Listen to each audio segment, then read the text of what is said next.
The controversy over allegations of racism and sexual harassment at the Canadian Museum for Human Rights is now costing the head of the institution his job. The museum's president and CEO, John Young, is resigning his position effective immediately. John Young originally planned to leave in August, but more allegations from current and former staff have sped up his departure. John Northcott leads off our coverage with this. John.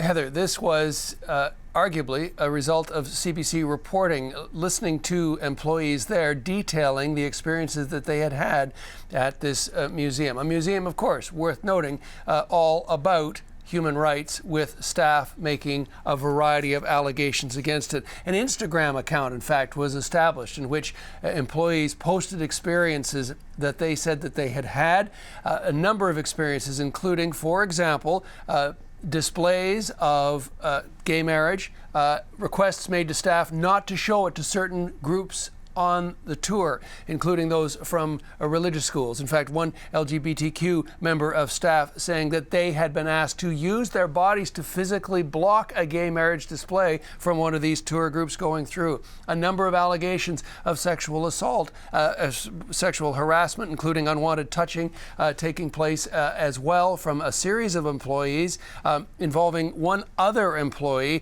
and then going to human resources, and they say not getting any results from that. Here is one of those women. Have a listen. When we sat down with HR, with the head of HR, after narrating the incident, she turns around and asks her, "Are you sure you didn't do anything?" so that he would say that. It was so unbelievable that when you got told those things, you couldn't even believe it, that you were in this place. It was surreal.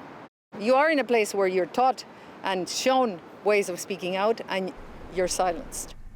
So where are we now? John Young out as the CEO. A senior member of staff will carry on in the CEO position until a new CEO can be chosen. And in the meantime, the museum is coming out with this statement. Let's look at what they are saying. We want to quickly improve our processes and our policies to rebuild relationships and trust with those we have let down, especially all of you. We also need to rebuild trust with the Black and Indigenous communities, as well as people of color and LGBTQ2+ communities. We apologize unreservedly for what has happened, and we know that the fight against systemic racism, homophobia, inequality, and all forms of othering must be ongoing and must be a priority. To have it be a priority for the Canadian Museum of Human Rights, arguably an understatement, Heather, but this is a situation that they are now, it looks like, fully seized with. John, I think you're quite right to point out the CBC reporting and all of this. Austin Grabish, our Winnipeg reporter, who's been doing some leading work on all of this and culminating in the stepping down that we're talking about this morning. Where does the museum go from here, John? Well, apart from the soul searching and apart from the reaching out to the communities, they are going to institute a number of actions. Let's look at the list that they are releasing in terms of what those actions are going to be. Launch an external review on systemic racism, establish diversity and inclusion committee, share preliminary findings of external review with staff. As that goes on, though, this is being very closely watched by a number of organizations across this country, not the least of which EGAL, a leading gay rights organization. Here's what they have to say.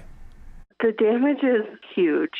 I'm not sure if it's repairable or not. There will have to be a lot more effort coming from the museum officials in reaching out. So the argument being, the question being, the eyes on the museum to see if it can, as a result of a process that now appears to be fully underway, live up to the reasons, the auspices as to why it was set up in the first place. Heather? John, thank you very much. Okay.